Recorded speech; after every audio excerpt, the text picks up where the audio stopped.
ازيك يا صاحبي؟ معك احمد موسى الفنان رامز جلال، نجمنا المفضل وقت الاذان في سهرات رمضان الجميله، ودايما اسمه متعلق بالمقالب والافلام الكوميديه اللي بتموتنا ضحك. بس يا عزيزي المشاهد، النهارده مش هكلمك عن المقالب والافلام، في الحقيقه هكلمك عن حكايه رامز المخيفه مع الشقه المسكونه بالجن.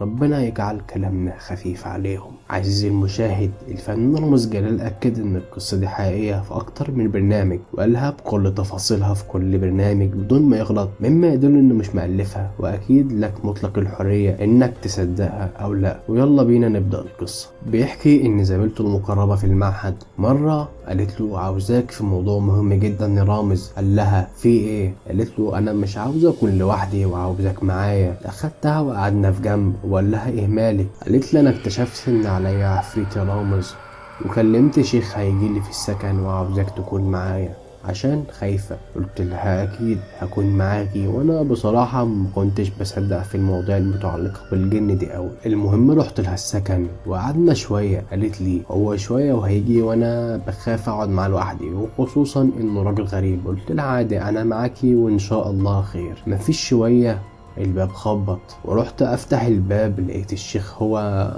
الشيخ هو كانت ملامحه غريبة شوية وحادة، وعيونه فيها تبريئة واسمر. المهم دخل وقعد وقال لنا شيلوا اي حاجة فيها ازاز. كان في كوبايات شلناها، وقعد يقرأ حاجات غريبة كده في سره. وفجأة سمعنا صوت كلب ما تعرفش جاي منين، والإضاءة لقيتها بترعش.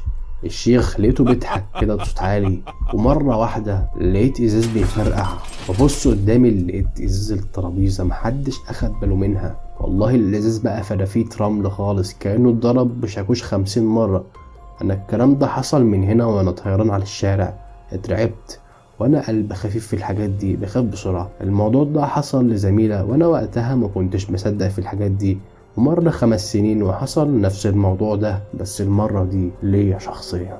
الموضوع حصل في اسكندرية، كان وقتها عندي تصوير مسلسل وأجري كان ضعيف حبتين، وطبعا وقت التصوير لازم يدولك فلوس تأجر شقة ولا حاجة عشان تقعد فيها. أنا أخدت الفلوس وقلت أكلم صاحبي اللي أبوه عنده شقة في الاسكندرية، أخد الشقة بيت فيها وأوفر. ويا ريتني ما وفرت. المهم كان مين بقى وقتها في الاسكندرية؟ أحمد رزق.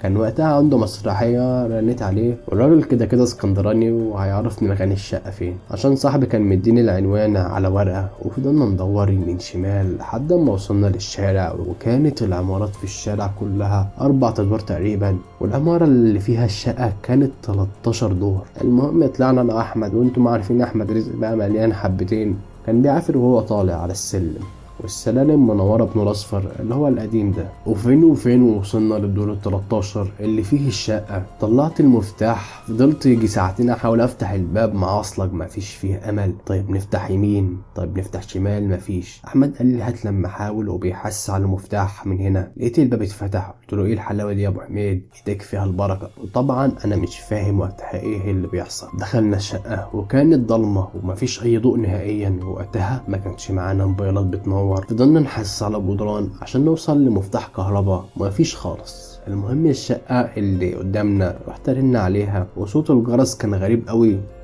فتحت لينا ست، لقيتها بتبص الأول على الشقة وبعدين لقيتها بتبص لينا كأنها بتشفق علينا. قلت لها مساء الخير، ممكن شمعة عشان واضح الكهرباء فاصلة عندي؟ قالت لي شمعة ايه يا ابني؟ الشمعة بتخلص، انت محتاج كشاف. ادتني الكشاف مشكورة، ورحت انا واحمد الشقة. واضح انها ما اتفتحتش من 10 سنين، مش عاوز اقولك كمية تراب رهيبة. المهم فضيت الشنطة في الدولاب وقفلت الشبابيك كلها، وكان في غرفة كده وقمت قافل بابها. واحمد رزق بيقول لي انت هتبات هنا يا ابني؟ قلت له انت تبات معاه بقى، ايه يا عم هتسيبني لوحدي؟ قال لي 13 دول ايه يا رامز بس اللي كل ما هنزل منهم؟ انت تيجي تسهر معايا وتروح على النوم وبس، وكده يبقى وضعك تمام. قلت له قشطة يا حماد. تمام. نزلنا اتعشينا سوا وسهرت بره كده لحد الساعة 3 الفجر. المهم قلت له انا هروح بقى يا رزق عشان عندي تصوير بكرة. قال لي لا اله الا الله، كأنه بيودعني كده. المهم طلعت العمارة ونفس العصلجة، الباب مش راضي يفتح. قلت في نفسي فينك يا رزق. بعدها افتكرت رزق فتح الباب ازاي، يا دوبك حاسس على المفتاح والباب فتح، وبجرب طريقته وفعلا الباب فتح. لقيت الكشاف في نفس مكانه مفتوح. المهم لقيت الكشاف نفس مكانه مفتوح، بس الغريب هنا ايه، لقيت كل الابواب والشبابيك اللي انا قفلتها انا ورزق كلها مفتوحة.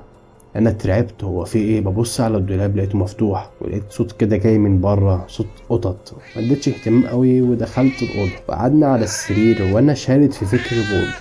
ازاي الباب ده اتفتح؟ ازاي ده كذا؟ ازاي؟ فجأة سمعت صوت الحنفية بتجيب مية. الصوت كان جاي من أوضة من الأوض. اخدت الكشاف وبنور على الحنفية، لقيت كمية صدى نازلة منها ولونها غريب كده. ابتديت اتوتر قوي. لقيت الكشاف وقع من ايدي، فصل. انا اترعبت، جريت ادور على باب الشقة وبحاسس في الضلمة وبفتح من الأكرة، لقيته معصلج وكأنه متربس كده وانا ما قفلتوش اصلا. حاولت كتير افتحه مرة واحدة الأكرة اتخلعت في ايدي. الباب بدل ما يفتح لجوه فتح لبره لوحده. انا طرت طيران على تحت، نزلت الدور ال 13 في ثانية الا ثانية. كلمت رزق، ايوه انت فين؟ انا جاي لك. وقعدت معاه لحد الصبح، وجه معايا اخدت هدومي وحاجاتي وروحت بيتي. عزيزي المشاهد، هنا نكون وصلنا لنهاية حكايتنا المرعبة مع الفنان رامز جلال.